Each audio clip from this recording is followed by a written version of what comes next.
Je te rappellerai que 1,3 milliard, 44 milliards de dollars. c'est beaucoup, beaucoup d'argent. À partir de cet événement-là, il y a eu un point de bascule. Un directeur de la section argent, pas comme les autres. Yves Daou. Non, le peuple est avec moi. Et on ne peut pas mentir éternellement au peuple. Mais si on peut très bien. Moi, à mon usine, je lui mente toute la journée au peuple. Mais il aime qu'on lui mente, le peuple. Le peuple. Ah, ben, ça, c'est le Rabbi Jacob. Il aime qu'on lui manque le peuple. Alors, Louis de Funès, c'est fantastique. De quoi tu veux nous parler, Yves Daou, en lien avec cet extrait-là? En fait, deux affaires. Il y a d'abord Nordvolt, que tu sais, c'était l'opération Charme cette semaine. Donc, la haute direction de Nordvolt a préparé là, des beaux kiosques d'information, des cafés, des brioches, des chandails pour les enfants.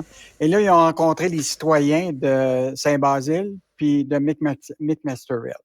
Évidemment, la grosse séance était hier à Saint-Basile parce que c'est dans l'ensemble de l'implantation là, sur des centaines d'hectares pour l'usine de Nordvolt, l'usine de batterie. Oui. C'est 83% du territoire, ça va être à Saint-Basile.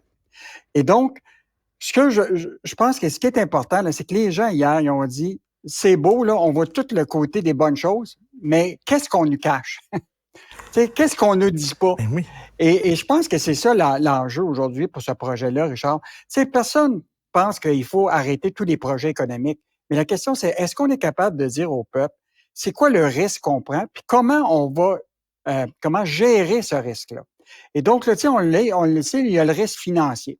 Là, pour le moment, là, comme Michel Gérard le disait, là, on va mettre plusieurs milliards là-dedans dans une start-up qui n'existe même pas depuis 5 ans, qui est Nordvolt. Ben oui.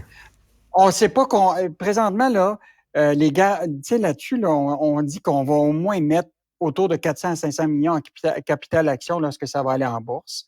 C'est une compagnie, qui s'est, depuis sa création, a cherché du financement. Elle s'est financée à coût de 8 milliards un peu partout. Ce qui est intéressant, il y a eu des caisses de retraite qui se sont mis dans ce financement-là, mais ce qui est intéressant, c'est que la caisse de dépôt, pour le moment, n'a pas regardé pour investir là-dedans. Si c'est tellement bon, là, comment ça se fait la caisse de dépôt n'est pas là-dedans? Pourquoi est-ce qu'ils ont évalué que le risque était trop grand, la caisse de dépôt? Ben, on ne le sait pas. Et donc, c'est pour ça que je te dis, là, dans le projet de Nordvolt, là, puis là, on n'a pas fini d'en entendre parler de ce projet-là, parce que quand même, là, la filière de la batterie électrique, là, on est en train de mettre beaucoup, beaucoup d'argent là-dedans. Écoute, c'est la stratégie industrielle du Québec, là, c'est la filière de la batterie. Mais c'est quoi les risques qu'on prend? Les risques au niveau financier, les risques au niveau industriel. Est-ce que cette technologie-là va évoluer? Est-ce que les usines qui vont être là... c'est pas mauvais de dire aux gens c'est quoi les risques qu'on prend. Les gens sont adultes, ils vont comprendre qu'effectivement, il y a des bonnes choses, mais peut-être qu'il y a des risques. En même temps, de l'autre côté, il y a des gens qui disent, maudit qu'on est allergique aux risques, on a tellement peur ces temps-ci, il n'y a plus un maudit gros projet qui se fait parce qu'on a peur des risques. Il faut juger ça, les deux, là, les deux côtés. Mais je pense que la question, c'est qu'il y a beaucoup de gens, par exemple, prenons la question des emplois. Là, on promet 3 000 emplois. Mais c'est quoi l'espèce de marchandage qui va se faire avec d'autres emplois qu'on va perdre dans d'autres usines? Tu te rappelles, François Legault a dit, si les PME ne sont pas capables de payer les salaires que Nordvolt va payer, ben ils auront juste à s'automatiser ou à disparaître. Tu peux pas gérer ça comme ça. Il faut que tu sois transparent auprès des gens par rapport aux risques, par rapport effectivement à la pénurie de main-d'œuvre, comment on va former ces gens-là, par rapport au logement. Les gens s'inquiètent à Saint-Basile de toute la circulation automobile sur la 116. Ils ont tout à fait raison.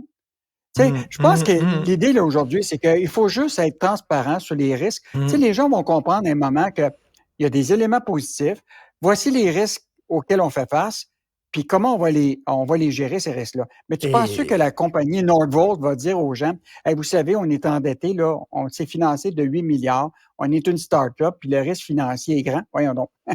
Puis, on leur a permis de contourner le BAP aussi. Là. Puis là, les gens disent, écoute, là, est-ce qu'il va y avoir des risques environnementaux aussi? Là? On demeure à côté de cette entreprise-là. On peut-tu savoir qu'est-ce qu'il y en est exactement? Pourquoi on leur a permis de contourner le BAP? Ça aussi, il y a des questions à se poser. Là. Mais tu sais, quand au début, on ment au peuple, puis il y a toute la question d'être transparent. Là, tu vois, aujourd'hui, je ne sais pas si tu as vu ça, là, Alstom, là. Tu sais, Michel Gérard en parlait là, il y a quelques jours. Là, notre placement de 4 milliards dans Alstom là, est rendu à 2 milliards.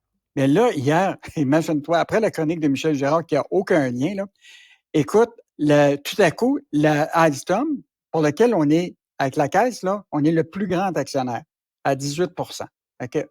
Et là, actuellement, hier, l'action de Alstom a chuté de 37 en bourse. Et là, toutes sortes de questions ont été soulevées. Et là, on s'aperçoit qu'Alstom là, a vraiment des problèmes de liquidité. Ils ont seulement, dans leur réserve, là, ils puisent 1,5 milliard, 2,1 milliards dans leur réserve pour les 6 premiers mois de l'exercice financier. Écoute, ils ont une situation avec un projet en Grande-Bretagne là, pour lequel, là, écoute, il ne se débloque pas ce projet-là. Et donc, il y a des millions là, d'enjeux avec ces contrats-là. Et donc, là, la Caisse de dépôt, qui est le principal actionnaire, écoute, on est sur papier, là, on a perdu 70 de la valeur depuis qu'on est devenu actionnaire, après qu'on a roulé Bombardier Transport.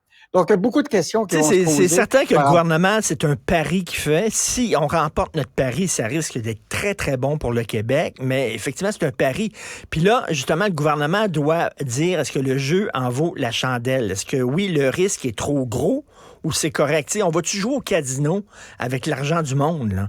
C'est ça, là. Ouais. Puis là, c'est encore plus intéressant. N'oublie pas, Alstom, là, c'est devenu le partenaire du gouvernement pour le tramway Québec. Faut pas l'oublier, ça. Parce que là, on a modernisé avec des prêts pardonnables de Fitzgibbon, l'usine de la Pocatière. Déjà, le gouvernement de la Ville de Québec s'est engagé dans une avance contractuelle de 5 millions avec Alstom en signant le contrat du matériel roulant là, pour le tramway. Mais là, tu sais que là, ils ont redemandé des nouveaux chiffres à Alstom pour le fameux projet du tramway Québec qui va probablement coûter beaucoup plus cher que ce que le maire Marchand dit. Et donc là, écoute, cette entreprise-là là, qui est supposée devenir la compagnie qui va nous faire bouger vers le matériel roulant au Québec, là, a des difficultés financières.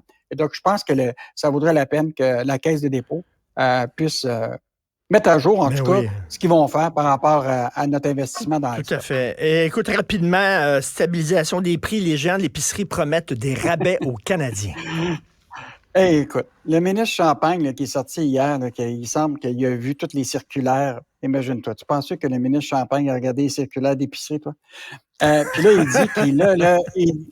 dit qu'il est sûr que là, la promesse là, de rabais puis de gel des prix, là, il a réussi à faire ça.